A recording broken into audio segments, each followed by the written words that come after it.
partir de agora, pela Rádio Brasil Espírita, Poesia, Expressão do Ser. Apresentação, Leila Brandão, André Luiz Monteiro e Mariângela.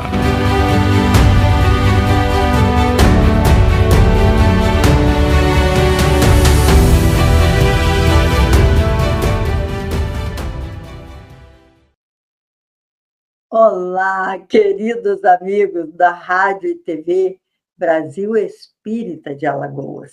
Estamos dando continuidade aos nossos estudos quinzenais de poesia, expressão do ser. Porque a vida, meus irmãos, é uma verdadeira poesia. É que nós não valorizamos esse tempo que recebemos aqui na Terra. E hoje nós vamos fazer um estudo muito interessante, inspiração, claro, do nosso querido André Luiz, que realiza os nossos programas. Nós vamos fazer um estudo sobre o ódio e o revide. Olha só, será que você é daquelas pessoas que não desejam revidar? Ou você gosta um pouquinho de dizer bem feito, quem mandou ele fazer aqui? Vamos lá, Mari, André, vamos conversar a respeito disso? Boa noite, Leila, André, a todos os que estão nos escutando, nos assistindo neste momento. É sempre um instante de muita alegria poder estar reunido com os colegas de bancada e principalmente com você que nos acompanha através desta programação. Por isso, o nosso coração, como diz uma amiga muito querida, que hoje está de aniversário, a Daniela tem um dizer que eu gosto muito. Isso aquece o meu coração. Então, eu espero que essa conversa, esse bate-papo que vamos ter hoje, possa aquecer o seu coração. Que maravilha! Estamos aqui nesse desafio da noite. Não é isso, senhoras? Então, boa noite a todos, obrigado pela sua presença, pelo seu carinho. A Rádio Brasil Espírita abre esse espaço de debate, de conversa, de reflexão, para que a gente possa, nós três aqui, juntamente com cada um de vocês, onde quer que vocês estejam, para que a gente possa pensar em temas desafiadores, porque, como diz a Leila, a vida em si já é uma poesia. E a gente olhando as poesias, as músicas, às vezes tem aquele coração partido. Tenho certeza que a Leila tem alguma música que fala sobre isso. Às vezes tem aquele coração partido. Tem uma que ela canta assim, eu fiquei feliz de ver você triste. Então, enfim, a gente está aqui hoje para, à luz do Evangelho segundo o Espiritismo, à luz da doutrina espírita, à luz da mensagem do Cristo, entender esse sentimento extremamente desafiador que todos nós, por força das nossas imperfeições, ainda guardamos. E aí, como nós devemos nos comportar, ter a atitude diante disso, não apenas em relação ao que está no mundo, mas, sobretudo, o que está dentro de nós. Nosso encontro de hoje, então, vai falar sobre revides, como pano de fundo, a mensagem do capítulo Amai os vossos inimigos, quando Kardec intitula O ódio. Seja bem-vindo, boa noite e vamos lá. Leila, essa questão que você falou na psicologia, na parapsicologia, porque a Leila tem um amplo conhecimento. E aí, o que acontece lá no fundo, lá dentro da pessoa, quando ela ainda tem esses sentimentos inferiores e ela vê ali, né, uma situação e ela quer revidar? O que faz o indivíduo querer revidar alguma coisa? O que você pensa nessa linha? Mas isso daí, Andrezinho, é ciúme, é inveja, são essas paixões que a gente ainda carrega dentro da nossa alma. Interessante que o ciúme é o sentimento tão poderoso que as pessoas, quando querem dizer que são amadas, ela fala assim, fulano tem um ciúmes de mim, fala até no plural, como se fosse uma coisa muito boa, ela se sente lisonjeada quando alguém tem ciúmes. E o ciúme é uma paixão perversa. Na questão 933 do Livro dos Espíritos, Kardec fala que o ciúme ele fala do ciúme e da inveja, na verdade, né? Ele fala assim que a inveja é o ciúme, como é que ele fala mesmo? Já até esqueci. Mas ele fala, agora me veio na cabeça e eu perdi. O ciúme é uma paixão tão negativa que as pessoas acham que são donas do outro. Então, quando o outro escapa dessa obsessão, porque o ciúme é um tipo de obsessão, fica obcecado no outro ou na outra, eu não vou ser feliz sem ela, eu não vou ser feliz sem ele, a pessoa cria um clima de dor tão grande e uma necessidade de possuir o outro, porque ela tem uma autoestima tão baixa que acha que ninguém vai gostar dela. Então, ela quer dominar o outro, quer o outro perto. Mas a inveja, diz Allan Kardec, agora lembrei, é ainda pior, que é o ciúme aliado à mediocridade. Porque o invejoso, que todos somos invejosos, não adianta, tem gradações de inveja, mas a maioria de nós não fica feliz com as conquistas do outro, a gente sente uma pontinha de inveja, né? Tem gente que diz assim, é uma inveja positiva, é uma inveja criativa, mas essas paixões de toda sorte são ruins, porque a inveja ela quer destruir o outro. Tem até uma historinha que depois de eu passar a palavra para a Mari, para ela falar um pouco, eu vou contar que está no livro do Cândido Botelho, sobre o título dele chama Inveja Criativa, é um livro de filosofia. Ele intitulou de Inveja Criativa. E ele conta uma historinha que é muito engraçado para a gente entender essa paixão da alma. Então, quando André pergunta por que as pessoas querem revidar, por que as pessoas têm ódio, né? O que seria esse ódio? Manuel Filomeno de Miranda, ele define muito bem. Ele diz que o ódio é o amor que adoeceu. Você concorda, Mari, que o ódio é o amor adoecido? Certamente. Certamente, quando você fica desejando e planejando como fazer o outro passar por uma situação difícil, complicada, levando dor e sofrimento aos outros, e que é o que a gente chama, né, do revide, ou seja, você vai pagar ao outro com a mesma moeda. E aí nós lembramos de que desde os tempos de Moisés, que se falava do olho por olho e dente por dente. E essa máxima, até hoje, ela se manifesta, talvez um tanto quanto mascarada em algumas situações, mas o que a gente percebe é que muitos dos nossos companheiros, inclusive nós próprios, nas nossas situações do dia a dia, quando você se vê, né, dentro de uma situação que você considera como injusta para si, você deseja que o outro, que é a fonte deste sentimento equivocado, receba tal qual você está recebendo. Então, você é envolvido por uma vibração negativa e retribui ao outro com essa vibração, né? E nós já conversamos em outro programa sobre a vingança, né? E há um dito popular que diz que a vingança é um prato que se come frio, né? Isso é muito forte, significa que você fica planejando, você fica ali atento àquilo que aconteceu e você quer que o outro sofra como você. Imagina a dor e o sofrimento que você vive ao desejar isso para os outros. Quando a gente fala isso, de que é um prato que se come frio, gelado, eu fico imaginando o quanto os espíritos se enovelam nestes sentimentos, porque você ficar um tempo, e às vezes um tempo longo, imaginando, calculando, planejando como eu vou fazer o outro sofrer, como eu sofri, como me fizeram mal, né? Você percebe o quanto de energia é gasta nesse sentimento e o quanto você perdeu de tempo precioso de viver coisas muito mais importantes, muito mais belas, muito mais educativas, né? E esquecendo aquela ofensa.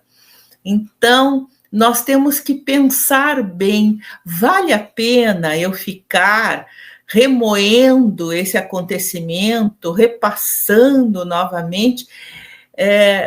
E quantos séculos nós, espíritos imortais que somos, vamos refazendo os mesmos equívocos?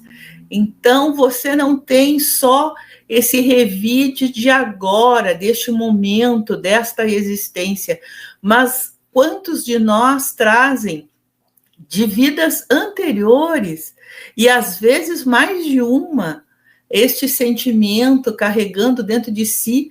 É como se a gente enchesse os bolsos das nossas roupas de pedras, e nós vamos transitando pelo caminho carregando esse fardo que é tão desnecessário. Então, por isso que nós temos que pensar muito nessa questão. Eu sei que na sociedade isso até é estimulado, né? Qualquer filme, qualquer telenovela que você assista, sempre tem alguém prejudicando o outro e aquele imaginando como vai ser a minha vingança. Os livros da literatura muitas vezes fazem sucesso por isso, né? Algumas personagens destes dramas de telenovela ou de romances ganham fama pela característica de planejarem com um primor incrível uma vingança, um revide, né? Pagar na mesma moeda. E eu fico, às vezes, refletindo quanta energia que está sendo gasta, que poderia estar sendo canalizada para algo muito melhor. Não sei se o André pensa da mesma forma, André. Se as pessoas ficam tão envolvidas nessa energia que não se dão conta que poderiam canalizar isso de outra forma. Eu estou aqui ouvindo, né? E até fico com o meu olho, quem fica olhando para mim, fica vendo que eu estou aqui olhando a minha tela, procurando as coisas, porque é um fluxo tão maravilhoso de informações que Leila e Mariângela trazem, que a gente tem que estar sempre aqui buscando, acompanhando, para não perder aí o padrão dessa nossa conversa. E obviamente, eu me apoio. Eu gosto de errar pouco em termos de doutrina espírita, por isso eu vou no Evangelho, no Livro dos Espíritos, eu não invento, eu vou na fonte, o jugo, né, o leve, o fardo suave, porque ali tem o caminho que a gente precisa. Quando a gente vai olhar essas questões do ódio e tudo mais, ontem eu assisti uma palestra de uma palestrante carioca, muito carioca, maravilhosa, chamada Deusa Nogueira.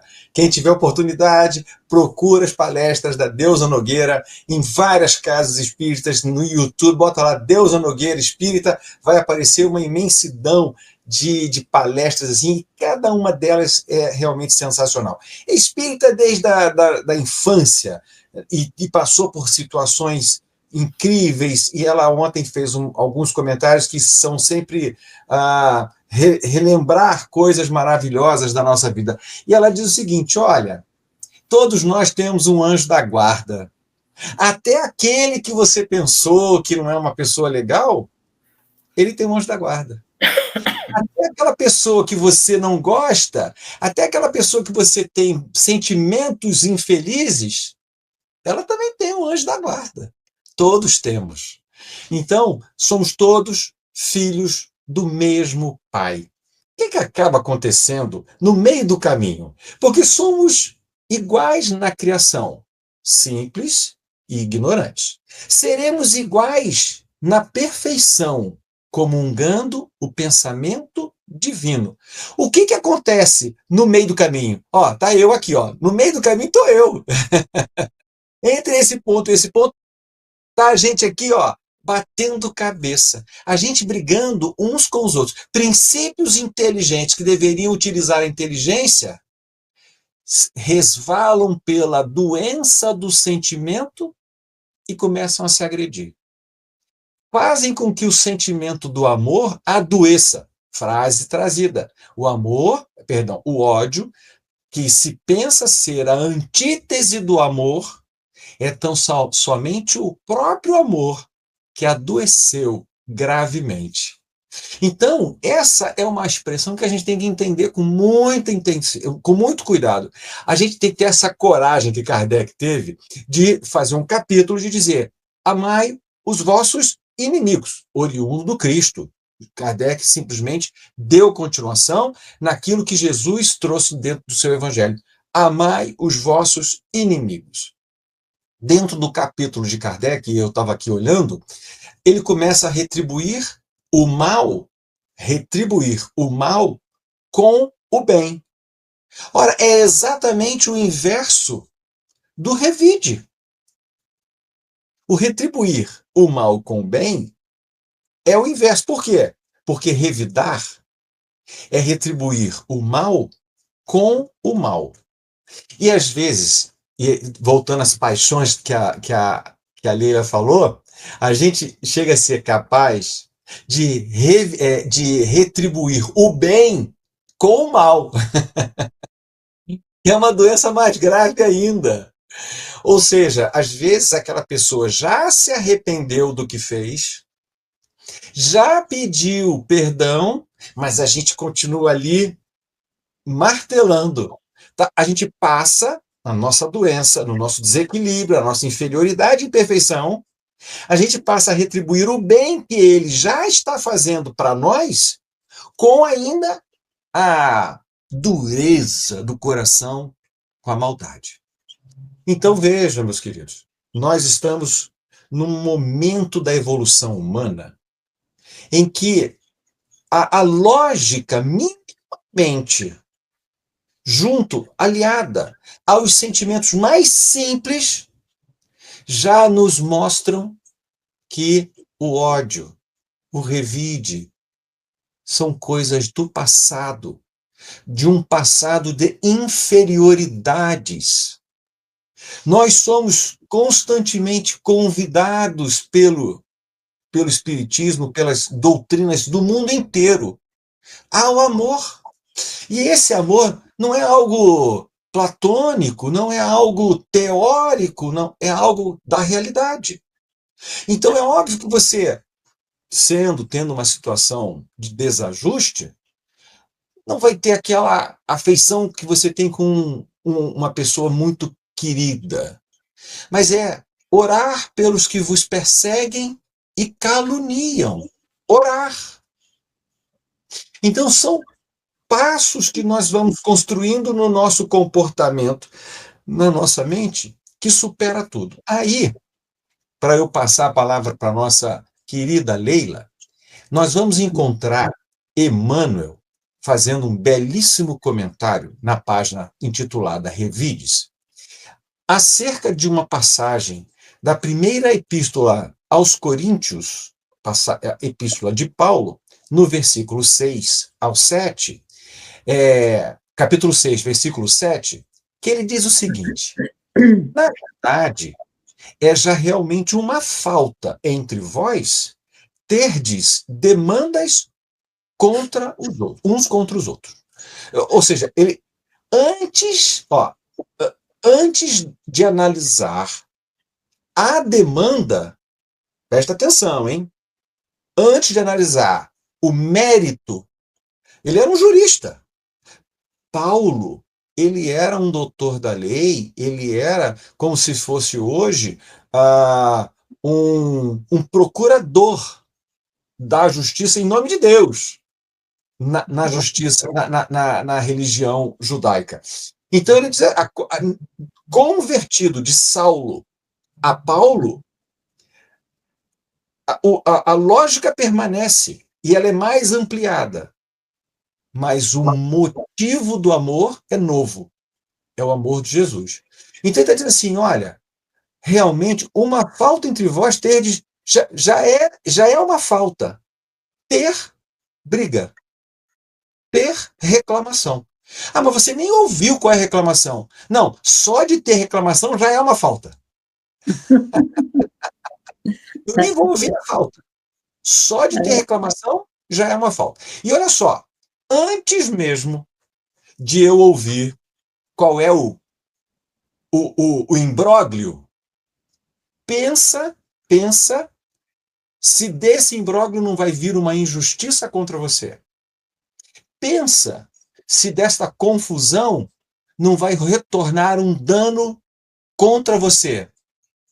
Então, se você não quer uma injustiça contra você, nenhum dano, não só esqueça a demanda, a pendenga, o problema, como muito menos avance para um revide.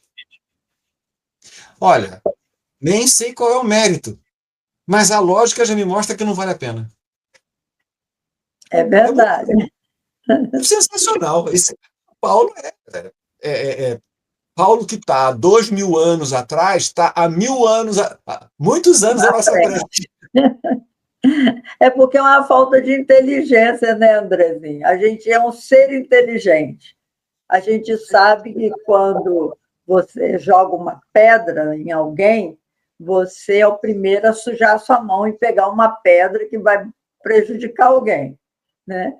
E aí, se você realmente prejudica, a lei da ação e reação rápida vem na sua direção. Então, assim, a gente não pensa antes de agir, né? Então, quando eu falei da inveja, desse livro do Cândido Botelho, que ele conta uma historinha pequena, eu achei muito ilustrativa, que ele diz assim, um gênio, é uma metáfora, né? Uma fábula, sei lá. Um gênio chega na casa de um grande senhor de terras, e ele era um fazendeiro, e tinha vários fazendeiros naquela região. Aí ele fala com esse gênio, chegou e disse assim, olha, eu vim aqui te beneficiar, eu vim te trazer um benefício. Você vai pensar o que você deseja da vida, uma coisa só você vai desejar, e nós vamos realizar. Só tem um detalhe, o que você desejar e nós dermos para você, todos os seus vizinhos vão ganhar, que você vai ser, assim, o privilegiado, o senhor que beneficiou todo mundo. Então, o que você desejar, todos os seus vizinhos vão receber. Aí ele ficou pensando, pediu um dia para pensar e tal. Aí, quando o gênio chegou, ele falou assim, olha, na verdade, o que eu desejo é que metade da minha plantação seja destruída.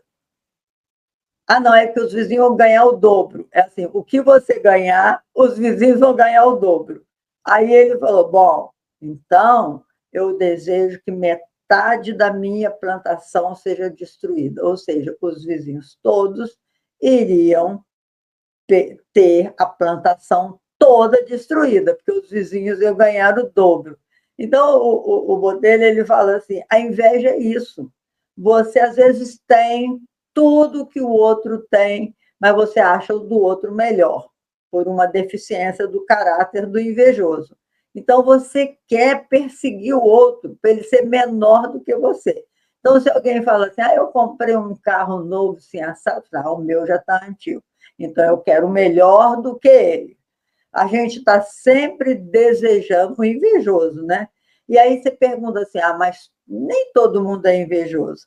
Aí tem um outro livro do Zonir Ventura, que ele escreveu A Inveja, o Mal do Século, que ele fala assim, ele fez uma pesquisa e todos os brasileiros, por exemplo, ele fez uma pesquisa no Brasil, todos os brasileiros, ou seja, 85% dos brasileiros disseram que não tinham inveja, não tinham inveja nenhuma, mas que ciúme todos eles tinham. porque o ciúme não era pecado mortal, porque a inveja foi considerada pecado mortal nos 7 pecados capitais. A inveja sendo pecado mortal, ninguém admite que tem.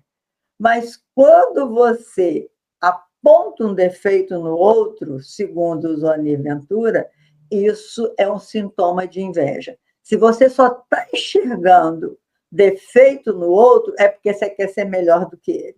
Então, você já está com inveja. Como é triste esse sentimento, né? A gente fica pensando, gente, eu não quero ter isso. Mas a gente, no fundo, ainda não conquistamos o amor incondicional, que é desejar para o outro o bem, que às vezes a gente nem tem, mas a gente desejar o bem para o outro. E nós ainda estamos nesse nível evolutivo que a gente, quando quer bem a alguém, ou quando a gente dá alguma coisa para alguém, a gente quer de troca alguma coisa. A gente não dá desinteressadamente. Então, nós estamos falando, meus irmãos, do ódio. Quando Manuel Filomeno diz que o ódio é o amor que adoeceu, é porque o ódio por si só não se sustenta. É um mal, o mal por si só não existe, só existe o bem. Então, quando você diz assim, eu odeio fulano, é porque, no fundo, ele ainda é importante para você. Porque se ele não fosse importante, você era indiferente. Para mim, não quer dizer nada, mas se você odeia, é porque ele ainda é importante para você. E você ainda não se libertou do sentimento da inveja, do ciúme, desses sentimentos pequenos, né? Não, Mária? Enquanto você falava, Leila, eu ficava refletindo sobre isso. Essa questão de você gastar tanta energia tentando revidar ou tentando obter algo que te dê uma satisfação que é momentânea. Porque muitas vezes, enquanto eu te escutava, eu recordava quem trabalha, né, dentro de uma casa espírita e já teve oportunidade de manter um diálogo com os nossos irmãos que se encontram no plano espiritual, e já foi testemunha destes depoimentos, daqueles companheiros que vêm ainda trazendo dentro de si esse desejo ardente de prejudicar da mesma maneira que se sentiu prejudicado um outro espírito, esteja ele no plano físico ou no plano espiritual. Muitas vezes nós conversamos com esses companheiros e eles estão na espiritualidade, estão em condição de sofrimento, mas eles não abrem mão de, segundo o que eles imaginam ser, de fazer justiça. Só que essa justiça é a justiça de revidar, de fazer o outro passar pelas mesmas dores, pelas mesmas situações que aquele que está dando o depoimento passou. E o quanto de tempo isso leva, você acalentando este sentimento, carregando esse fardo, buscando obter uma alegria que eu falo isso porque eu já ouvi várias vezes e lembro de um irmão que me disse uma vez, a minha única fonte de alegria é vê-lo sofrer. Ele se referia ao seu adversário. E aí eu fico pensando, você abre mão, por exemplo, do carinho, do afeto, de se sentir envolvido pela amorosidade daqueles espíritos que torcem por você, que já conviveram contigo e criaram laços afetivos, para manter ainda esse sentimento, né, de revidar, de pagar na mesma moeda. O quanto se perde tempo com isso, até que um dia, como eu ouvi também de um outro companheiro, em que ele disse, deu, eu cansei. Foi o depoimento dele, eu cansei. Então, na realidade, ele chegou no fundo do seu ser e descobriu que toda aquela energia que ele havia depositado naquele revide estava pesado demais e que ele agora estava cansado. Então, foi o que o abriu para uma nova proposta. A fala de Paulo, que o André também, né, explicou para nós, nos chama atenção para isso. Você vai querer chegar neste estágio que este companheiro que deu depoimento num trabalho mediúnico chegou, ou seja, eu esgotei as minhas forças e agora eu cansei. Então, eu começo a me abrir para uma nova proposta de vida. Paulo nos chama atenção. Não vamos chegar nesse nível. Vamos fazer isso de forma inteligente, racional. Afinal de contas, né? Nós levamos, segundo as estimativas da ciência, mais de 4 bilhões de anos evoluindo para chegarmos a este ponto de usarmos a razão e o raciocínio. Então, não vamos abrir mão desse feito maravilhoso que é a aquisição da inteligência, da capacidade de raciocinar. E é tão bom quando a gente aprende com a experiência alheia. Eu não preciso passar por aquilo para ver que aquilo não vai me fazer bem, né? Quem de nós já não teve alguém muito amoroso, como um pai e uma mãe, que já passou pelos perrengues da vida e que nos chama um dia para o diálogo e diz: minha filha, meu filho, eu já passei por isso, e isso aí vai te levar a tal caminho. E a gente vai dizer que eles são profetas? Não, eles experimentaram esta situação. E nós, como filhos, temos que dizer: que coisa boa que meu pai e minha mãe estão abrindo os meus horizontes para que eu perceba que, se eu continuar nessa vertente, eu vou acabar tendo consequências que vão me trazer, né, dor e sofrimento. Então, o uso da nossa razão, é esse o convite de Paulo, né? Vamos usar a razão e vamos fazer opções que nos tragam felicidade. Esse é o nosso convite hoje, né? Para que a gente possa esquecer aquela história de pagar com a mesma moeda. Olha, não sei se vai dar tempo para tanta coisa que gostaria de falar, mas vou resumir. Primeiro, essa questão que a Mari falou com relação ao uso da razão. As pessoas dizem assim: não, mas eu tenho que viver as minhas experiências. Usar a razão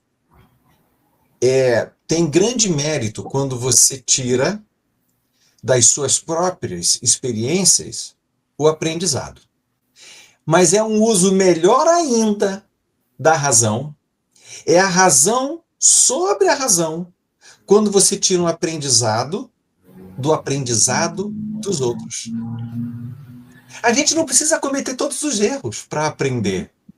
Há aqueles que dizem: ou aprende pelo amor ou pela dor. Aprender pelo amor é aprender pela experiência dos outros. Então a gente fica nesse desespero, a gente quer ser o dono da nossa verdade, até porque a gente não tem verdade é divina. A gente está tateando uma construção de um entendimento para entender a verdade divina.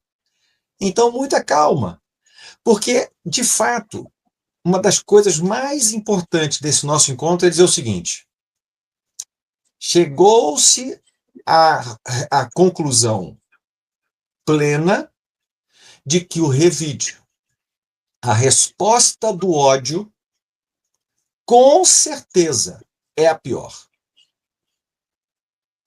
A resposta do ódio, ela é a menos racional.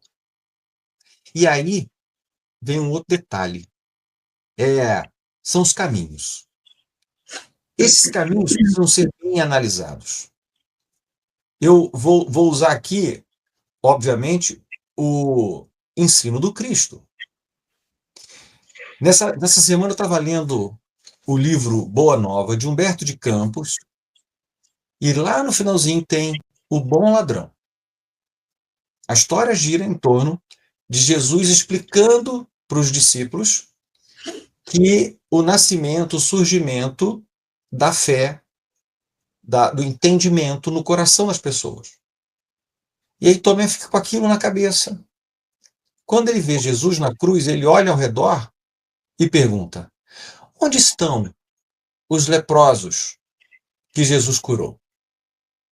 Onde estão os cegos que voltaram a ver? Onde estão os paralíticos que abandonaram as muletas? Onde estão os discípulos que nos momentos gloriosos dividiram a alegria?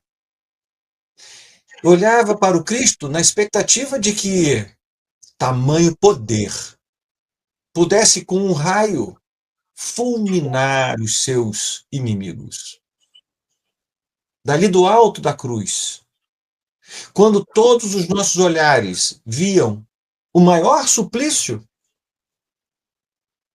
vem a maior lição: elevar os pensamentos, os olhares ao Pai e dizer: Pai, perdoa, porque não sabem o que fazem.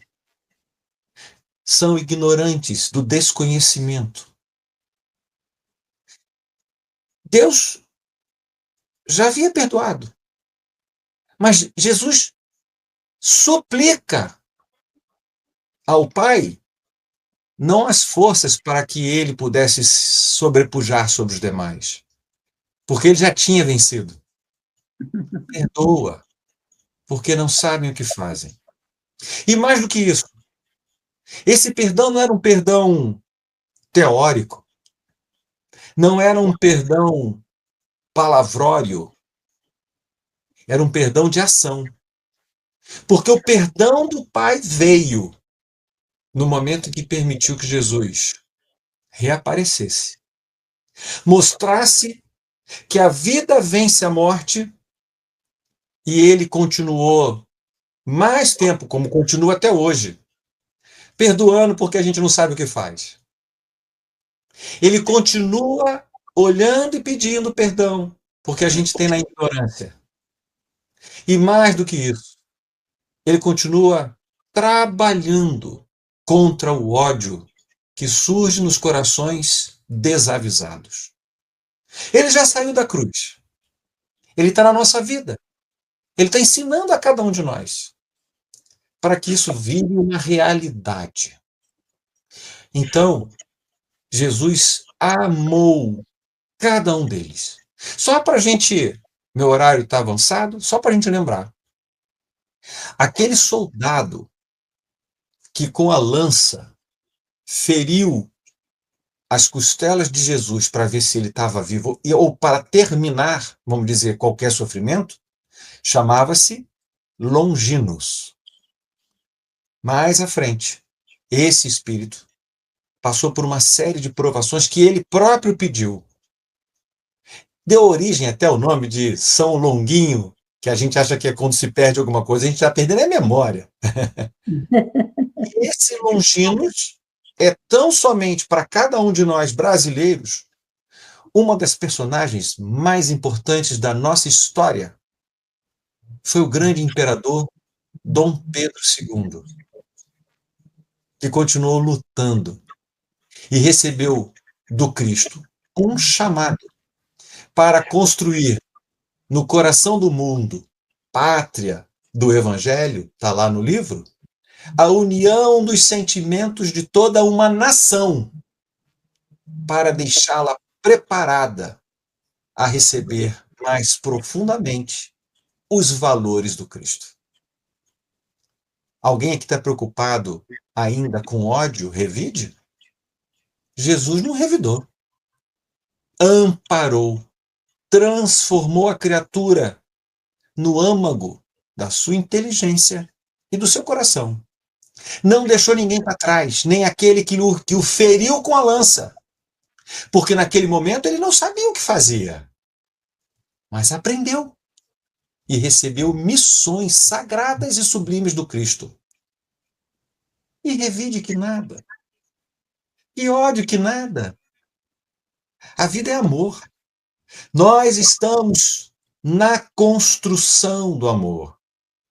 E o Cristo continua na vanguarda, ensinando a cada um de nós esse valor, esse grande sentimento que vai vencer essas ignorâncias todas nossas.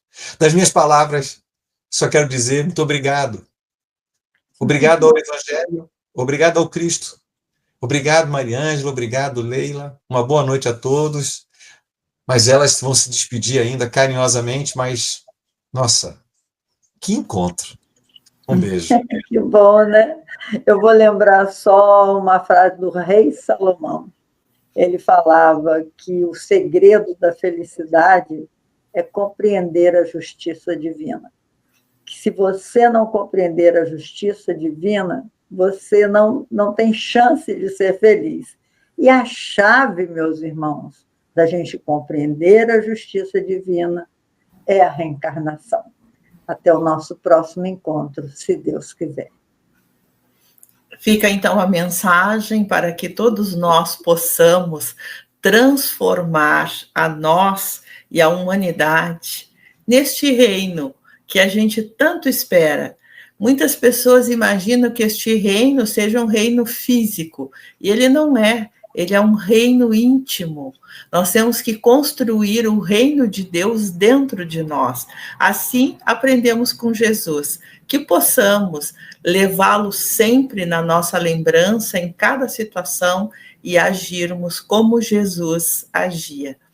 Um beijo, um carinho a todos vocês, e continuem sempre lutando para vencer as suas más inclinações. Isso a gente consegue.